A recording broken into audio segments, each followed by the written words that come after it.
Lisa, necesitamos ayuda. Necesitamos ayuda. ¡Ah! ¡Se está quemando! ¡Se está quemando! Naisha, nyamugwe naisha, nyamugwe naisha. Baba turumie, baba turumie, baba turumie. A series of fast-moving and destructive wildfires swept across central Israel and parts of the West Bank in late April 2025.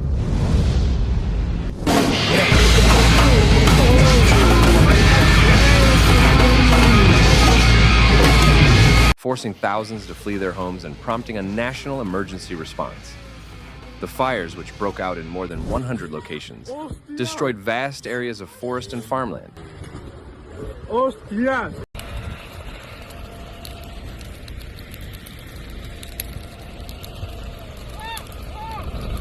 And raised urgent questions about preparedness, climate resilience, and public safety.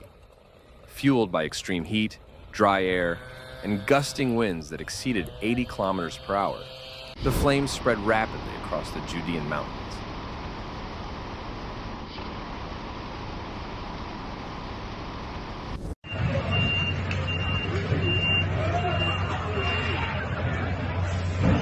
According to the Israel Meteorological Service, temperatures climbed to nearly 39 degrees Celsius, with humidity levels dropping below 10%. A combination experts say created ideal conditions for wildfires.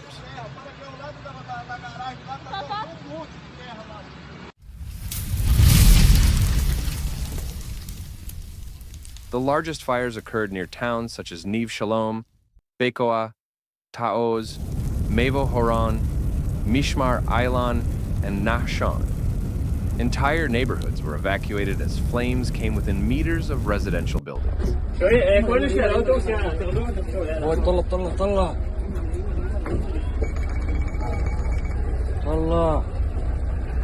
Highways 1 and 3, major transportation arteries, were shut down as a precaution, complicating evacuation efforts.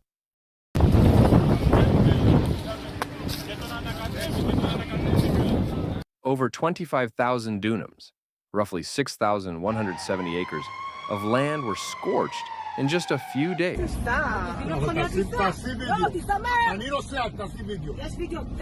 Emergency responders, including more than 160 firefighting teams and 12 aircraft, worked around the clock to contain the flames.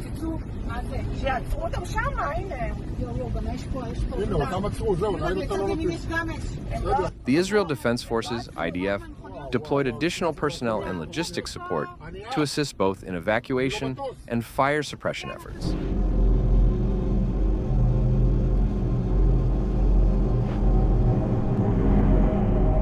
Tragically, at least 45 people sustained injuries during the fires, including 17 firefighters. Medical teams treated victims for smoke inhalation, burns, and stress-related conditions. Among the injured were children, elderly residents, and emergency workers.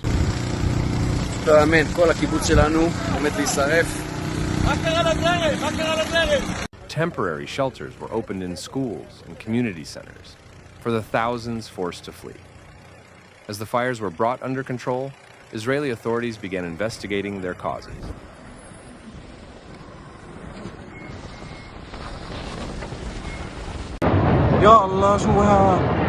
While no official determination has been made, both environmental and human factors are being considered. Authorities arrested 18 individuals on suspicion of deliberately setting fires.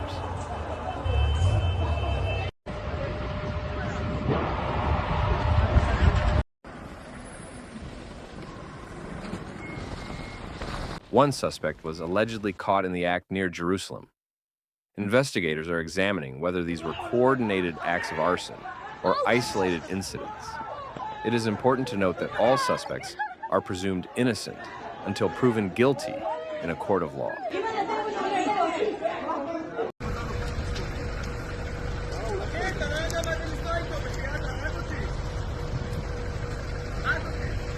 Environmental experts have pointed to a range of contributing factors. Dr. Liat Ben David, a climate researcher at Tel Aviv University, emphasized that climate conditions played a major role. She explained that rising global temperatures, prolonged drought, and erratic wind patterns are making the region increasingly vulnerable to wildfires.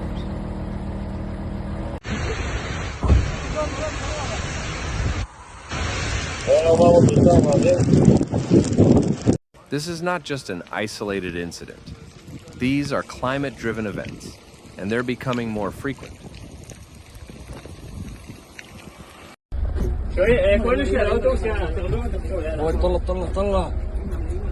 However, some critics argue that the danger was worsened by poor land management.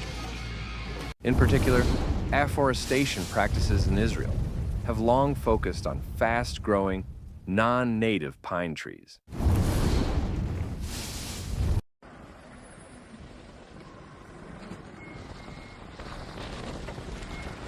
These trees are highly flammable and, according to forestry experts, regenerate poorly after fires compared to native oak and pistachio trees.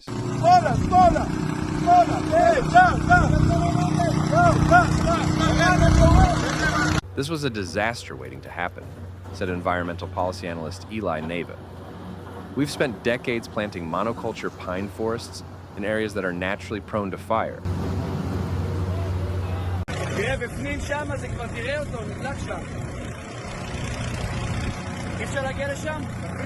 Combine that with a lack of investment in fire breaks, early detection systems, and community preparedness, and you have a recipe for catastrophe.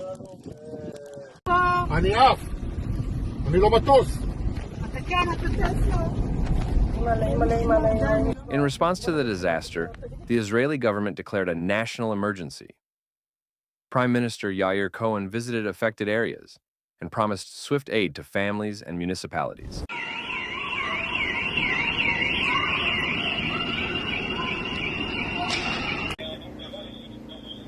Our hearts are with the thousands who have lost homes, livelihoods, and security, he said. We will rebuild, and we will investigate fully to understand what happened and how we can prevent this in the future. The international community also offered support.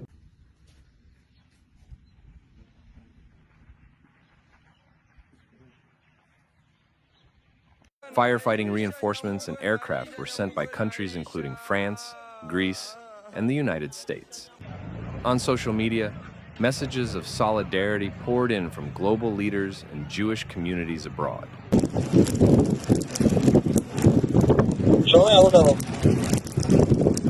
Local volunteers played a vital role as well.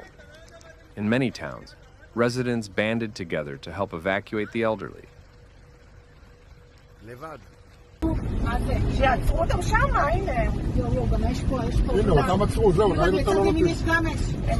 Deliver food and water to shelters and assist first responders. Stories of courage and solidarity emerged as people opened their homes to neighbors and risked their own safety to help others.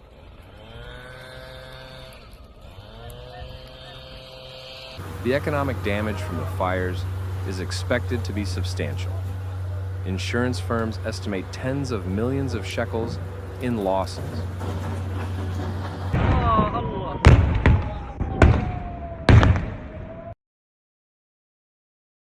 While farmers in affected regions reported that entire olive groves and vineyards were lost. Power infrastructure, roads, and public buildings were also damaged, particularly in rural communities.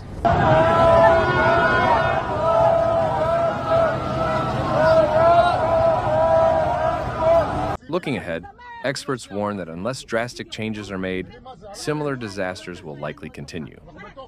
What we're seeing is a new normal, said Dr. Ben David. Fires like this are no longer rare. If we don't adapt, through better forest management, urban planning, and climate mitigation, the toll on lives and the environment will only increase. While the immediate danger has passed, thousands of families remain displaced, and the emotional toll continues to rise. For many, the fear of returning to areas so recently under threat is real and deeply felt. Despite the devastation, the fires also revealed resilience. Across communities, the response was swift, compassionate, and united. Firefighters, volunteers, military personnel, and civilians came together in a shared determination to protect life and land. The full story of the April 2025 wildfires will take months to unfold as investigators continue their work and recovery efforts begin. But one thing is clear: this event has left a lasting mark on Israel's landscape and on its national consciousness.